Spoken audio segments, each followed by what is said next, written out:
هل القرآن قال لك تدعي الفقر والمرض والمشاكل عشان خايف تتنشى عين؟ الحسد بقى شماعة سخيفة وبايخة قوي يا جماعة، بقينا بنعلق عليها كتير من سلبياتنا. يعني انت السكر عالي عليك بسبب الحسد، مش بسبب صينية الكنافة اللي كلتها لوحدك امبارح.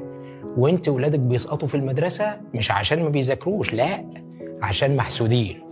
وحضرتك طلقت مراتك 3 مرات مش عشان انت متهور وطايش وما عندكش تحكم في اعصابك، لكن عشان نزلت صورتكم وانت عازمها على 6 كبده ب 12 جنيه. الحسد خلق لكل واحد فينا طابور من الاعداء الغير حقيقيين. يا صباح الفل والجمال على احلى اخوات واحلى صحاب، يا رب تكونوا كلكم بالف خير. عاملين ايه؟ كل سنه وانتم طيبين ورمضان كريم. النهارده بقى يومنا كان يوم السابع في يوم رمضان اللي هو الجمعه. رحت بقى السوق وجبت طلبات من السوق، وجبت طبعا حاجات بقى لعماتي. طبعا كل سنه وانتم طيبين. بقى بنودي بقى الكنافه عندنا هنا كنافة نية، وبنودي بقى جلاش، وبنودي فاكهة، وبنودي حاجة ساقعة. احنا يعني عندنا ده السلو بتاعنا، او مش ممكن يعني ممكن ما اقول ما يعني مش كله بيودي كده. بس بيتي او انا لما اتجوزت كانت عمتي الله يرحمها كانت بتعمل كده، فانا طبعا ماشية على السلو بتاعها اللي هي كانت بتعمله. فروحت بقى ايه السوق، جبت بقى الحاجات اللي هي زي ما كانت بتودي كل سنة في رمضان. فأنا طبعًا زي ما كانت بتودّي أنا برضه ودّيت، مع إن الحاجة بصراحة غالية والغلا يعني، بس الحمد لله كل سنة وأنتم طيبين، وهو شهر وبييجي في السنة. ف زائد كمان إحنا عندنا يعني إحنا خلاص ودّينا طبعًا الكنافة كده في أول يوم في رمضان، لأ، في أول أسبوع في رمضان، أو تاني أسبوع. بنيجي بقى في آخر رمضان كده، في آخر 10 أيام في رمضان بنبدأ بقى يعني نودّي الفُطرة. الفُطرة بقى دي عبارة عن إيه؟ عبارة عن دقيق، وعبارة عن حلويات، شوكولاتات وبسكوتات وحاجات من دي. طبعًا المصريين كلّهم عارفينها، ومش عارفة بقى برّه في الدول العربية زي كده والّا إيه مش عارفة، بس أنا باقول لكم يعني إحنا بنودّي إيه هنا. فزي ما قُلت لكم بنودّي دقيق، في ناس بتودّي 10 دقيق، في ناس بتودّي 5 دقيق، كل واحد طبعًا ومقدرته. بنودّي برضه فُطرة، كل واحد يعني في ناس بتودّي 5 كيلو فُطرة، في ناس بتودّي أكتر، في ناس بتودّي أقل، برضه كل واحد ومقدرته. زائد بلح، زائد ترمس، زائد سمنة، زائد سوداني. اللي بيروح عندنا يعني. فمش عارفة أنتم برضه زي عندنا والّا إيه؟ فده بقى طبعًا بنودّيه في آخر 10 أيام من رمضان. اللي هم بقى إيه، بابقى أنا أصلًا مسحولة فيهم، في الكحك بقى والبسكوت والبيتيفور والقرص وكده يعني. طبعًا باتكلم بقى عن طبعًا يعني مش من غير ما أشرح طريقة المكرونة، هي كل حاجة شارحة نفسها وأنا عاملاها معاكم قبل كده. فمن غير يعني إيه، أنا قُلت أكلمكم في تفاصيل تانية بحيث إن أنتم ما تزهقوش وما تملّوش من الفيديو، لإن بصراحة أنتم مقصّرين معايا جدًا في اللايكات وفي المشاهدات. فقُلت كده إيه، أقول لكم الطبع بتاعنا أو السلو بتاعنا في رمضان بنودّي إيه. زائد كمان بقى عزايم في رمضان. يعني كان من حوالي يومين كده كنت باشتري جلاش عشان طبعًا هاعمل العزومة بعد يومين. فباقول للراجل أنا عايزة 3 كيلو جلاش. قال لي: "ليه؟" قُلت له بدي أقول له: "أنت مالك يا عم أنت؟" فالمهم قُلت له: "عشان العزومة وكده." قُلت يا بت ما تبقيش باردة، ردي على الراجل بأسلوب كويس. فقُلت له: "عشان عندنا عزومة وكده." فقال لي: "هو لسه في حد بيعزم في رمضان في الغلا دوّة؟" فبصراحة ما عجبنيش الفكرة. قُلت له: "ليه يعني هو الغلا والرخص مُختصر يعني لمّا تبقى الحاجة رخيصة نعزم وتبقى الحاجة غالية ما نعزمش؟" قال لي: "آه الحاجة غالية." فقُلت له: "لأ أنا مش معاك بصراحة في الكلام ده نهائي. دي كلّها أرزاق بتاعة ربنا، ولو أنت نيّتك إنّك أنت تعزم أو في نيّتك أيًا كان الحاجة اللي أنت هتعملها، ما دام في نيّتك إن شاء الله ربنا هيقدّرك وهتعملها. فمش مُختصر بقى إنّك أنت معاك مش معاك، غلا مش غلا، الفكرة مش في كده." فبصراحة قعدنا أنا وهو عقبال ما يعني وزنّي الجلاش وكده وجاب من جوّه طلع، قعدنا نتناقش شوية في موضوع العزايم مش العزايم في رمضان وكده. فقعد يقول لي: "رمضان للعبادة." قُلت له: "أنا معاك ومتّفقة معاك إن رمضان للعبادة وكده، بس يعني إحنا من حُبّنا في رمضان يعني إيه يعني مش عارفة أعبّرها لكم إزاي.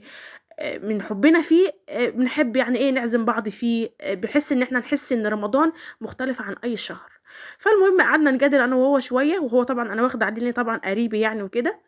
ف فالمهم يعني إيه اقتنع أخيرًا بالكلام اللي أنا قُلته له. قال لي: "يعني إيه هافكّر في كلامك." قُلت له: "يا عم لو ما فكّرتش أنت حُر، كل واحد وله تفكيره وكل واحد وله رأيه يعني."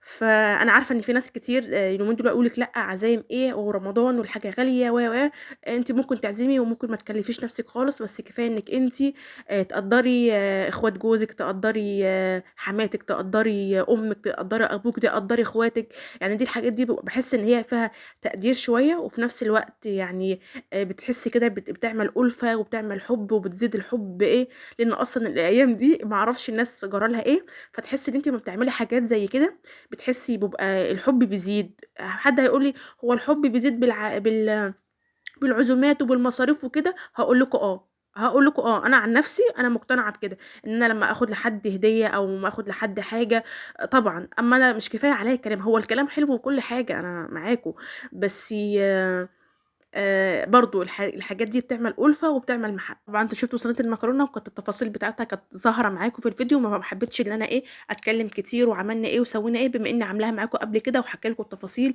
اللي أنا باعملها فيها. أمّا بقى للجلاش برضه الطريقة واضحة، بس برضه إيه، بما إني أول مرّة أعمله على القناة هنا، أنا كنت عاملاه كذا مرّة على قناتي القديمة، بما إني عاملاه أول مرّة هنا فاقول لكم برضه الطريقة. جِبت كده ورقتين من الجلاش، باجيب كده أول ورقة بابدأ كده أدهنها يعني بالفرشة كده سمنة خفيفة، وبعدين بابدأ أجيب الورقة التانية باحطها عليها، وبرضه بادهنها يعني دهنة سمنة خفيفة كده بالفرشة، وباجيب طبعًا عندي كده خليط سوداني على جوز هند، وبابدأ كده أحط كده شوية على طرف الورقة الجلاش عندي، وبعدين بابدأ ألفّها رول طبعًا زي ما أنتم شايفين كده. طبعًا الصينية عندي دهناها سمنة، بابدأ طبعًا أعمل لمّا خلّصت كده الكمية كلّها، بدأت كده أقطّعها، وبعدين دهنتها سمنة أو ممكن تدهنيها سمنة قبل ما تقطّعيها مش هتفرق كتير يعني، ودخّلتها بقى الفرن عندي. نيجي بقى للشربات، عبارة عن كوبايتين من السكر، عليهم كوباية ونُص من المَيّة، وعصرة ليمونة، هياخدوا لمدة 7 دقايق على النار، وبعدين نبدأ نشيلهم. هنا بقى بعد الشربات عندي ما كان طلع معايا يعني خلاص بقى جاهز معايا، حطيت عليه كيس من الفانيليا، والجلاش برضه بتاعي كان جاهز معايا وخد معايا اللون الدهبي الخطير ده. عايزة أقول لكم جربوا الطريقة دي حلوة جدًا، وفي نفس الوقت سهلة وما بتاخدش معاكِ وقت خالص، حرفيًا ما تمِّتش تِلت ساعة، وكنت مخلصة اللفتين، بس طبعًا اللفتين مش كلهم، حوالي كده سِبت حوالي نُص لفة أو أقل شوية، وبعدين لإن على حسب الصاج ما خد معايا يعني. نزلت بقى هنا قُلت عشان إيه أغرف الأكل ونبدأ بقى كان خلاص فاضل على الفطار بتاع 5 دقايق، فحمّصت بقى عيش تشوفي طبعًا أنا عملت إيه جنب صينية المكرونة، عملت جنبها محشي. طبعًا المحشي ده مش عاملاه في نفس اليوم، بس دوّة فاكرين الفيديو اللي فات كنت عاملة معاكم محشي وكده، فأنا كنت عاملة حلّتين صغيّرين، عملت حلّة في اليوم اللي أنا كنت عاملة فيه المحشي، والحلّة دي كنت أنا حاطاها عندي في التلاجة، فقُلت طبعًا هاعمل صينية مكرونة هاطلّعها جنبها أسوّيها، ويبقى كده في اليوم دوّة عملت مكرونة بالبشاميل، وعملت إيه، محشي. بما إني يعني حابة أعمل حاجة جنب المكرونة، فقُلت طبعًا إيه سهِّلت عليَّ بصراحة، فطلّعت بس على قد اللي أنا سويتها، وطبعًا عملت ملوخية وعملت بتنجان وجبنا بقى إيه طعمية، ودوّة كان فطارنا البسيط السهل اللذيذ. صينية المكرونة دي كانت طعمها في حتة تانية، فعايزة أقول لكم كمان جات عمتي كلت برضه منها يعني عجبتها أوي، أوي. وبس كده ده كان فيديو النهارده أو دوّة كان فطارنا النهارده. يا رب يكون عجبكم، ويا رب كده يكون الفيديو يكون يعني مدته 8 دقايق بس، فما حبيتش إن أنا أطوّل عليكم المدة، وفي نفس الوقت بحيث إن أنتم ما تملّوش يعني وكده وتزهقوا من الفيديوهات، بما إن الفيديوهات الأخيرة ما جابتش مشاهدات أوي، فحسيتها إن هي طويلة، فقصّرت في الفيديو دوّة عشان يعجبكم. أشوفكم إن شاء الله في فيديو جديد، وما ننساش اللايك.